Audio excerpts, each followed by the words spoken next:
우리에게 주신 하나님의 말씀 시편 136편 1절에서 10절 말씀입니다. 여호와께 감사하라. 그는 선하시며 그 인자하심이 영원하미로다. 신들 중에 뛰어난 하나님께 감사하라. 그 인자하심이 영원하미로다. 주들 중에 뛰어난 주께 감사하라. 그 인자하심이 영원하미로다. 홀로 큰 기이한 일들을 행하신 이에게 감사하라. 그 인자하심이 영원하미로다. 지혜로 하늘을 지으신 이에게 감사하라. 그 인자하심이 영원하미로다. 땅을 물 위에 펴신 이에게 감사하라. 그 인자하심이 영원하미로다. 큰 빛들을 지으신 이에게 감사하라. 그 인자하심이 영원하미로다. 해로 낮을 주관하게 하신 이에게 감사하라. 그 인자하심이 영원하미로다. 달과 별들로 밤을 주관하게 하신 이에게 감사하라. 그 인자하심이 영원하미로다. 애굽의 장자를 치신 이에게 감사하라. 그 인자하심이 영원하미로다. 고마우신 아버지 하나님, 거룩한 주일로 하나님 앞에 모이게 하시고 예배하게 하시며 찬양 경배 영광 돌려드리게 하심을 감사합니다. 주님, 우리의 찬양과 우리의 기도와 또 주께 드리는 경배를 받아 주시옵소서. 오늘도 성령으로 깨닫게 하사 생명의 말씀을 주셔서 그 말씀이 영의 양식이 되게 하시고 오늘 감사함과 찬양함으로 하나님께 영광 돌려드리는 복된 인생으로 결단하게 하옵소서. 감사드리며 예수님 이름으로 기도합니다. 아멘. 네, 사랑하는 성도 여러분, 지난 한 주간 동안 우리 교회는 감사 주간으로 우리가 한 주간을 선포하고 원망, 불평하는 일들을 이제 우리가 그치고 하나님 앞에 감사로 승화시키고 감사 영광 돌려드리자. 그 한 주간을 그렇게 선포했는데 여러분 어떠셨습니까? 우리 입에 어떤 일이든지 어떤 사건이든지 감사 실천하자 했는데 우리 입으로 우리 마음으로 아마 습관적으로 순간적으로 짜증이 나고 불평하는 말들 아마 하셨을 줄로 압니다. 감사하며 산다는 것이 굉장히 어렵다는 것을 이렇게 체험하는 기간이었다 생각하는데요. 감사해야 된다는 것을 머리로는 알지만 우리는 무심코 사람 탓하고 불평하고 짜증내고 막 힘들어하고 감사하지 못한 그런 자신들을 발견하게 됐을 줄로도 압니다. 그만큼 감사는 어려운 것이고요. 반복해서 훈련해야만 할 수 있는 게 바로 감사 생활입니다. 한 주간 동안 감사 실천하시느라 고생 많으셨습니다. 오늘 우리가 함께 읽은 시편 136편을 가리켜서 감사의 시다 이렇게 표현할 수가 있는데요. 이 26절로 된 이 말씀은 한 절 한 절마다 감사와 경배를 주제로 하고 있습니다. 그리고 한 구절 한 구절 26번이나 반복해서 매 절마다 감사라 감사하라 감사하라 이렇게 말씀하고 있습니다. 그래 감사는 아무리 강조해도 지나치지 않는다는 것이죠. 이 반복을 통해서 강조하고 있는 겁니다. 범사에 감사하라 감사하라. 그러면서 그 감사들을 우리가 나누는 것, 그 다음에 그 감사를 기록으로 남겨놨죠. 입술로 감사하고 기록으로 감사하고 그리고 그 감사를 서로 나누는 것은 감사를 더 풍성하게 하는 좋은 방법 중에 하나입니다. 여러분, 감사하는 것도 습관입니다. 말로도 해야 되고 생각으로도 감사해야 되고 표현도 해야 되고 때로는 기록도 남겨보고 서로 나누는 것도 좋은데 여러분이 아시는 오프라 윈프리 흑인으로서 굉장한 MC로서 성공 대성을 했던 그 오프라 윈프리는 하나님 앞에 하루에 5가지 이상씩 감사하는 그 조건 내지는 감사 일기를 썼다 그러지 않습니까? 자기는 인생을 불행하게 여길 수 있었던 환경 속에서 이 감사 일기를 통해서 어두운 불행한 과거를 이기고 딛고 일어섰다. 라는 간증을 하기도 했습니다. 우리도 마찬가지로 감사의 일기를 쓴다든지 또 가족방에서 저희 가정 같은 경우는 톡방에서 오늘 하루 일어난 일들의 감사의 조건들을 감사할 때마다 모아놔서 해도 좋고 하루에 꼭 5가지씩 한번 해보자. 또 하나라도 한번 해보자. 이렇게 했는데 의외로요. 감사를 나누다 보면은 감사가 굉장히 서로에 대한 가족에 대한 감사가 풍성해지는 것을 느끼게 됩니다. 그래서 톡방에서 감사 일기를 써보는 것, 기록하는 것, 나누는 것은 범사에 감사하는 지름길이 될 수도 있다. 이렇게 생각을 합니다. 오늘 본문에서 보면은 감사의 내용이 뭐냐, 또 감사의 대상은 누구인가, 감사의 기간은 어느 정도로 삼아야 하는가에 대해서 오늘 본문이 우리에게 소상하게 가르쳐주고 있습니다. 그럼 우리 본문이 말씀하고 있는 감사의 내용은 무엇인가? 그 감사의 내용을 적어도 4가지로 살펴보려고 하는데요. 첫째로 존재에 대한 감사, 자기 자신에 대한 감사를 할 줄 알아야 됩니다. 자, 자기가 이 땅에 태어났다. 자기가 나에게 생명을 주셨다. 내가 이 땅의 구성원으로, 가정의 구성원, 나라의 구성원으로 살 수 있다. 자, 이러한 자기 존재에 대한 있는 형편 속에서 자기 존재죠.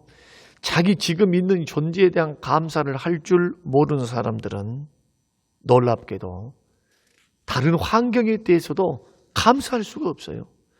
그래서 존재에 대한 감사, 특별히 자기 자신에 대해서 사랑할 줄 알고 감사할 줄 아는 것은 감사의 출발점이다. 반면에 자기 자신에 대해서 불만족하고 자기를 비하하는 사람이 감사 생활할 수 있을까요? 할 수가 없어요. 그래서 예수 그리스도를 믿는 믿음의 사람들은 말씀 앞에서, 성령의 역사 앞에서, 하나님의 자녀됨 속에서 자존감을 가지고 자기 존재에 대해서 감사할 줄 알아야 됩니다. 저는 제 자신에 대해서 부족한 점도 많고 단점도 많지만은 여러 가지 감사하는 조건들이 있습니다만은 그 가운데 2가지로 뽑고자 한다면은 품고자 하는 마음에 대한 감사함이 있습니다. 그리고 인내에 대한 마음이 있어요. 좀 참아야 된다, 인내해야 된다, 견뎌야 된다. 그래서 교회도 오랫동안 심호하는 것을, 이게 자랑은 아닙니다만은 견디지 않고서는 할 수 없는 일들이 바로 이런 일들이죠. 그래서 하나님 앞에 이런 부분에 있어서는 참 감사하고 있습니다. 여러분, 오늘 본문의 말씀에도 보면은 이러한 존재에 대한 감사, 자신에 대한 감사는 자연스럽게 누구에게 대한 감사로 이어지느냐? 나를 만드시고 창조하신 하나님께 대한 감사로 이어질 수밖에 없어요. 5절 말씀 보니까 지혜로 하늘을 지으신 이에게 감사하라. 땅을 물 위에 펴신 이에게 감사하라. 큰 빛들을 지으신 이에게 감사하라. 창조주 하나님을 찬양하고 있죠. 우주 만물을 창조하신 그 하나님. 그런데 창조 중에서 꽃은 뭡니까? 바로 인간입니다. 하나님의 형상대로 지음받은 우리와 같은 인간들을 하나님이 가장 소중히 여기셨고 사랑하셨고 인격체로 만드셨거든요. 꽃보다 아름다운 나가 누굽니까? 꽃보다 아름다운 사람이 바로 우리 자신들이다. 하나님은 그렇게 우리를 평가하시고 계시고 보고 계신다는 겁니다. 이 세상의 어떤 피조물보다도 비교할 수 없는 나를 만들어주신 그 하나님의 은혜에 감사할 때 그 인생은 행복할 수가 있습니다. 여러분, 송명희 시인을 아시죠? 한때 간증도 많이 했고 나라고 하는 찬양, 또 공평하신 하나님이라고 하는 찬양으로 유명세를 떨쳤던 송명희 시인인, 그 송명희 시인이 외쳤던 것은 공평하신 하나님이십니다. 그러나 이 자매는 태어날 때부터 뇌성마비 장애인이었죠. 7살 때까지 누워만 있었다고 그럽니다. 10살이 되어야 겨우 간신히 숟가락을 쥘 수 있었다고 그래요. 그리고 집안이 너무너무 가난했고요. 아버지는 폐결핵을 앓고 있는 병자였고, 이런 상황에서 그에게 무슨 희망이 있었겠습니까? 무슨 감사가 있었겠습니까? 부모님과 하나님을 수없이 원망하면서 자기가 이렇게 태어난 자신을 바라보며 굉장히 저주했다 그래요. 자기 자신을. 그 몇 번이나 자살을 시도했다고 그렇게 고백했습니다. 그러다가 이 자매님이 17살이 되었을 때 이런 생각이 들었답니다. 내가 죽더라도 한 번쯤은 하나님을 만나서 따져보고 나는 죽어야 되겠다. 도대체 하나님 왜 이렇게 나를 만드셨나요? 왜 이런 몰골로 이 세상에 태어나게 하셨습니까? 따져보고 싶었다는 거예요. 그렇게 살아야 할 의미를 모르고 원망 불평 가운데 있었던 그가 작정하고 하나님께 따지는 기도를 하기 시작했는데, 이런 과정을 통해서 이 자매님이 하나님을 인격적으로 만난 겁니다. 음성을 들어버린 거예요. 하나님의 음성이 내가 너를 버리지 않겠다라고 하는 음성이었다고 합니다. 그 음성을 듣고 하나님 살아계심을 확신하고 체험하고 난 후에 이 자매님은 기도하는 마음으로 시를 쓰기 시작해요. 그 많은 주옥 같은 시들을 쓰는데, 그분이 썼던 시 가운데 찬양으로 이렇게 작사되었던 찬양이 있죠. 공평하신 하나님, 나라고 하는 시인데 한번 읽어드리겠습니다. 나 가진 재물 없으나, 나 남이 가진 지식이 없으나, 나 남에게 있는 건강이 있지 않으나, 나 남이 없는 것 있으니, 나 남이 못 본 것 보았고, 나 남이 듣지 못한 음성 들었고, 나 남이 받지 못한 사랑 받았고, 나 남이 모르는 것 깨달았다.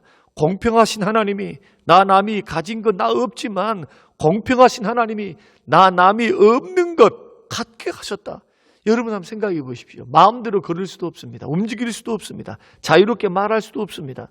그렇다고 만일 배우기나 했겠습니까? 못 배웠습니다. 아무리 생각해도 행복한 인생이라고 할 수 없는 인생을 살고 있는 그녀가 세상적으로 볼 때는 어떠한 소망도 가질 수 없는 형편임에도 차라리 태어나지 않았으면 좋을 뻔 했던 그러한 인생이었어도, 근데 하나님을 만나고 난 후에 어떻게 말하고 있습니까? 하나님께서 다른 사람이 갖지 못한 것을 자신에게 주신 것을 발견하고 하나님께 감사했다는 거예요.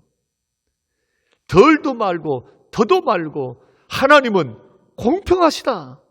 공평하시다. 어떻게 이것이 가능하겠습니까? 믿음의 눈으로 바라보지 않으면, 신앙의 눈으로 바라보지 않으면 도저히 할 수 없는 일들이죠. 그래서 하나님 앞에 감사했는데, 이것은 그녀가 예수를 만나고 하나님을 인격적으로 만나고 난 후에 외형적인 변화라든지 상황의 환경의 변화는 없었지만은 바뀐 것이 있습니다. 환경은 바뀌지 않아도 자신의 눈, 세상을 바라보는 그녀의 눈이 바뀐 겁니다. 하나님을 바라보는 인식이 바뀐 거죠. 믿음의 눈이 생겼기 때문에 나타나는 현상이 바로 이러한 역사다. 그러므로 우리는 나를 이 땅에 보내주시고 태어나게 하시고 이 아름다운 세상 숨쉬고 정말로 절망 속에 있던 내가 그때 죽어버렸더라면 맛볼 수 없는 회복, 평안, 피할 길을 주심, 하나님의 은혜, 하나님의 사랑, 우리의 따뜻한 가족, 그리고 고난 후에는 반드시 성공과 축복을 주시는 그 하나님을 우리가 만나서 영광 돌려드릴 수 있었을까요? 내 신세를 한탄하고 나의 얼굴을 한탄하고 나의 환경을 한탄하고 내가 자살해버렸다면, 낙심절망했다면 받을 수 없는 그러한 놀라운 역사. 그래서 우리는 지금 형편이 어떠하든지 나를 가장 귀한 존재로 만들어주신 그 하나님의 은혜에 감사하고 내 자신을 자존감을 높여서 감사할 줄 아는 것, 이것이 첫 번째요. 두 번째는 만남에 대한 감사입니다.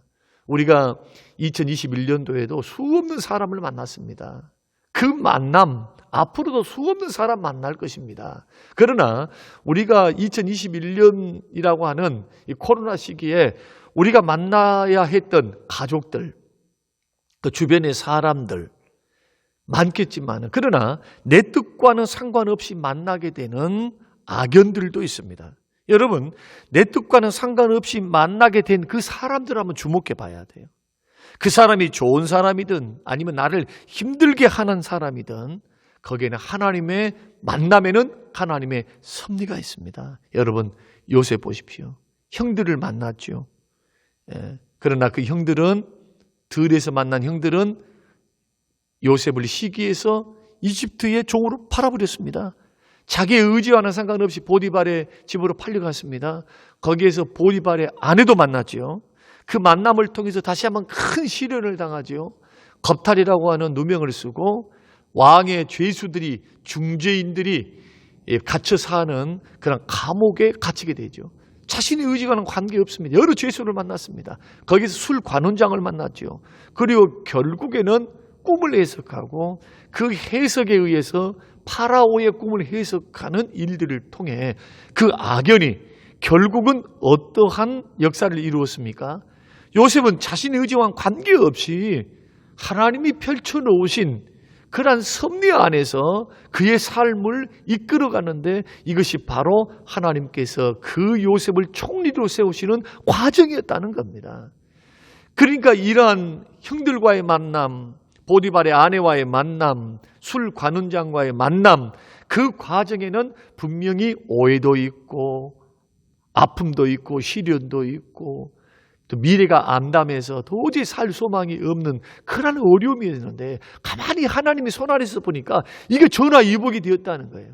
하나님께서 뭐라고 계셨습니까? 하나님이 섭리하사 하나님의 길을 묵묵히 이행하고 계셨다. 하나님의 꿈과 비전을 이루기 위해서 하나님은 이러한 만남들을 활용하시더라는 겁니다.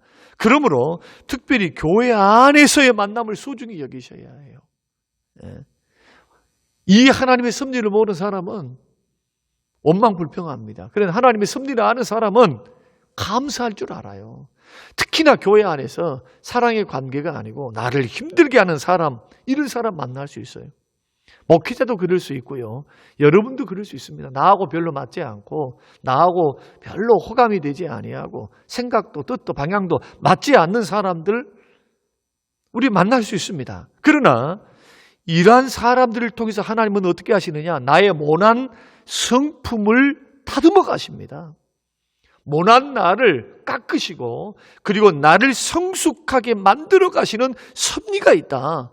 그래서 만남 가운데 하나님의 섭리를 바라볼 수 있는 사람들은 믿음의 사람들이죠. 이런 사람들은 감사할 수 있어요. 그래서 우리가 어떤 만남이든 유익되지 않는 만남은 없다. 설령 친구를 삼가 잘 선택하는 지혜는 발동해서 죄된 친구, 믿음 없는 친구, 나로 하여금 자꾸 죄짓게 하는 이러한 만남을 하지 말아야 되지만 그러나 그 배후에 하나님이 다스리시고 나를 다듬으시고 나를 세우시고자 하시는 하나님의 섭리가 있음을 알고 우리 힘들고 어려운 만남이다 할지라도 감사로 승화시킬 수 있는 감사의 내용이 이런 분들과의 만남이라고 하는 사실을 우리가 생각하면서 이러한 만남도 감사해야 되지 않을까 생각합니다. 사랑하는 성도 여러분, 좋은 분들을 붙여주셨다면 감사하십시오. 힘들고 어려운 직장 상사, 교회 안의 형제들, 가족 관계, 친구 관계, 이런 어려운 관계 속에 놓여 있습니까? 여러분 또한 감사하십시오. 하나님이 일하고 계십니다. 세 번째는 사건에 대한 감사죠. 자, 하루하루 수없이 많은 사건들을 우리는 보게 됩니다. 우리 자신들도 평범한 것 같아도 때로는 정말 감당하기 어려운 사건들을 만나고요. 수없는 사건들의 연속입니다. 좋은 일, 즐거운 일, 자랑하고 싶은 일, 기쁜 일. 그러나 슬픈 일도 있고 고통스러운 일, 기분 나쁜 일, 짜증스러운 일, 피곤한 일. 얼마나 많습니까? 그런데 사실은 좋은 일, 나쁜 일 따로 있는 것이 아니에요. 곰곰이 여러분 한번 생각해 보십시오. 내가 좋게 생각하면 좋은 일이에요. 그러나 좋은 일도 기분 나쁘게 여기면 그것은 나쁜 일이 돼요. 결국 주변에 일어나는 사건들을 보는 뭐의 문제입니까? 나의 시각의 문제죠. 노란 안경을 주로 쓰고 있으면 온 세상이 노랗게 보여요. 검은 안경을 쓰면 온 세상이 검게 보이듯이 중요한 것은 내가 어떤 안경을 쓰고 세상을 바라보는가. 사건, 사고 속에서 나는 원망과 불평이라고 하는 불만족이라는 안경을 가지고 만약에 내가 살고 있다면 감사할 수 없죠. 불평, 원망이 나옵니다. 그러나 내가 감사의 안경을 끼고 사건, 사고를 보게 되면 평생 이런 분들은요, 어려운 일들, 힘든 일들 가운데서 감사로 승화해냅니다. 주님은 이렇게 말씀하셨습니다. 마음에 가득한 것이 입 밖으로 나온다고. 그래서 생각에서부터, 마음에서부터, 여러분, 안경에서부터 마음의 안경을 감사의 안경으로 장착하시기를 주님의 이름으로 축원드립니다. 성경 말씀 보십시오. 주님이 말씀하시기를 공중에 나는 새 한 마리도 하나님의 허락하심이 없으면 떨어지지 않는다고 하는데, 하나님의 허락이 없는 사건, 사고가 어디 있습니까? 모든 일에는 하나님의 섭리가 있다. 돈을 많이 버는 것도, 돈을 많이 못 버는 것도, 때로는 건강할 때도, 때로는 질병으로 아픔의 기간이 있을 수 있어요. 그래서 돈을 많이 버는 것이 복일 수도 있지만은 감당하지 못한 사람에게는 이게 욕심 때문에 불행해지는 사람도 있거든요. 중요한 것은 뭐냐? 크고 작은 사건 속에서 나를 향하신 하나님의 섭리를 보는 것, 하나님의 인도하심을 바라보는 것, 감사의 눈으로, 감사의 안경으로, 믿음의 눈으로 바라보는 것. 그래서 사건, 사고 안에서 배후의 역사하시는 하나님을 바라보며 사건, 사고가 감사의 내용이 될 수 있는 것. 이것이 범사에 감사하는 것. 한 해 동안 우리는 만남에 대해서도 감사해야 되고, 나의 존재에 대해서도 여러분 건강하게 보낼 수 있는 것, 은혜 안에 예배 드릴 수 있는 것, 여러분 이런 나의 존재됨, 나의 나됨에 대해서 여러분 감사할 수 있게 되시길 바라고, 사건 사고도 승화시켜서 하나님의 섭리를 믿고 전화위복시켜 주실 그 하나님의 은혜를 믿고 감사할 수 있는 감사의 내용으로 삼으시기를 주의 이름으로 축원합니다. 마지막으로는 인도하심에 대한 감사합니다. 우리는 2021년이라고 하는 코로나 시기를 우리는 겪어왔습니다. 너무너무 우울하고요, 힘들고요, 통제와 규제도 많고요, 활발하지 못했습니다. 그러나 지나온 날들을 되돌아보면서 감사할 줄 아는 것. 지금은 고통스럽기 때문에 원망이 되고 불평되는 일들이요, 시간이 지나가서 한 달쯤 지나고 1년쯤 지나고 난 후에 딱 감사한 일들로 바뀌는 경험을 해보신 적이 있습니까? 그 당시에는 힘들고 어려웠어요. 당시에는 괴로웠어요. 당시에는 너무너무 어려웠어요. 그런데 시간이 지나고 나자 이것이 오히려 전화위복이 되었구나. 이것이 요셉의 인생입니다. 요셉이 형들에게 의해서 애굽에 팔리게 된 때는 형들에 대한 분노가 없었을까요? 분노가 있었겠죠. 보디발의 아내에게 그렇게 누명을 쓰고 감옥에 갇혔을 때도 얼마나 힘들었을까요? 얼마나 하나님을 향하여, 보디발의 아내를 향하여 얼마나 이를 갈았을까요? 성경은 기록하지 않습니다만은 굉장히 억울했을 것입니다. 하나님을 향해서도, 하나님, 내가 꿈꿔서 꾸었습니까? 하나님이 꿈을 꾸게 하셨고 하나님이 나에게 주신 비전이잖아요. 그런데 내가 잘못한 것이 뭐가 있습니까? 그런데 왜 이렇게 억울하게 감옥살이를 해야 되고, 나는 누명을 받고, 나는 이렇게 고통을 당해야 합니까? 이렇게 할 수가 있어요. 그러나 요셉은 상황이 가면 갈수록 악화되었지만은 그때마다 하나님은 뭐라고 계셨습니까? 13년 동안. 요셉의 인생은 드라마 같거든요. 그의 인생은 평탄하지 않았습니다. 총리 되기 전까지는 드라마틱하죠. 악화되었습니다. 그때마다 하나님은 침묵하고 계셨습니까? 아닙니다. 하나님은 요셉의 꿈이 이루어지도록 그를 인도해 가고 계셨어요. 일하고 계셨다는 겁니다. 에베네셀에 하나님께서 일하고 계시더라. 사랑하는 성도 여러분, 우리의 신앙생활이라고 하는 것은 지나온 날들을 돌아보면서 감사하는 것. 지금까지 인도해 주신 하나님을 생각할 때마다 우리가 지나온 발자취 감사로 하나님 앞에 영광 돌려드리는 것. 왜냐? 그 하나님은 묵묵히 내가 눈물 흘릴 때도, 내가 아플 때도, 내가 시험 들었을 때도, 내가 고통받고 있을 때도 주님은 나를 위해서, 나의 성공을 위해서, 이 문제 해결함을 위해서 묵묵히 인도하시고 일하시는 하나님, 그리고 결국 에베네셀 하나님이 되사 여기에서 저기까지 승리를 주시는 축복의 하나님. 그래서 우리는 하나님의 인도하심을 바라보고 지난 일을 생각해 보면서 지금 해야 될 것 감사합니다. 이게 추수감사, 우리가 하나님 앞에 1년 동안 드리는 감사의 내용이어야 된다. 그러면 더 나아가서 감사의 대상은 누구입니까? 오늘 본문의 말씀 보면은 여호와께 감사하라, 여호와께 감사하라. 궁극적으로 감사할 대상은 여호와 하나님이라는 겁니다.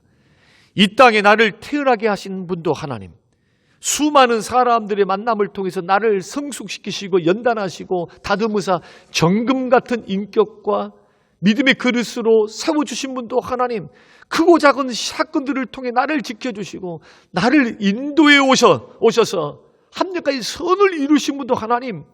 그러므로 우리의 감사의 대상은 오직 여호와 하나님. 그러면 언제까지 감사해야 됩니까? 오늘 본문 1절에서부터 26절 말씀 보면은 그의 선하시며 인자하심이 영원함이로다 26번이나 반복합니다. 하나님은 선하시다, 인자하심이 영원하시다. 그 인자, 나를 향하신 인자하심이 영원하고 나를 향하신 선하심이 영원하시기 때문에 하나님이 하시는 모든 일은 일회성이 아니고 영원하시기 때문에 구원도 영원하시고 인도하심도 은혜도 영원하시기 때문에 우리의 감사도 영원해야 됩니다. 천국 가서도 감사 찬양은 그치지 않습니다. 천국 가서도 구원 주신 은혜와 나를 태어나게 하신 하나님, 은혜 주신 하나님, 구원 영생 주신 그 하나님에 대한 감사와 찬양은 끊이지 않고요. 믿음도 패하고 소망도 사라지지만 사랑은 영원토록 남아서 감사와 찬양과 사랑은 천국에서도 영원토록 하나님 앞에서 이루어지는 것이다. 사랑하는 성도 여러분, 반면에 이 세상에 있는 것들은 영원한 것들이 하나도 없어요. 부모, 형제도, 남편도, 아내도, 자식도 내 곁에 머물지 못합니다. 물질도, 직업도 언젠가는 다 내려놔야 돼요. 이 세상에서 영원하신 분은 오직 나를 구원하시고 나를 창조하시고 나를 인도하시고 나를 도우시고 구원 주시고 은혜 주시고 함께 하시는 하나님 한 분밖에 없습니다. 그래서 오늘 본문의 시편 기자는 이것으로 인하여 하나님 앞에 감사하라, 감사하라. 사랑하는 성도 여러분, 오늘 우리는 추수감사주일로 하나님 앞에 영광 감사드리고 있습니다. 나의 나됨이 하나님의 은혜임을 깨닫고 하나님께 감사하되 영원토록 범사에 감사의 고백과 감사의 드림이 그치지 않고 하나님께 감사할 수 있는 하나님의 자녀들이 다 될 수 있게 되시기를 주님의 이름으로 축원합니다. 고마우신 아버지 하나님, 주시는 귀한 말씀 마음에 깊이 새깁니다. 하나님이 여호와께 감사하라. 그는 선하시며 그 인자하심이 영원합니다. 우리에게 선포하시는 주의 말씀대로 하나님을 영원토록 감사하며 사는 하나님의 자녀들 되게 하옵소서. 감사드리며 예수님 이름으로 기도합니다. 아멘.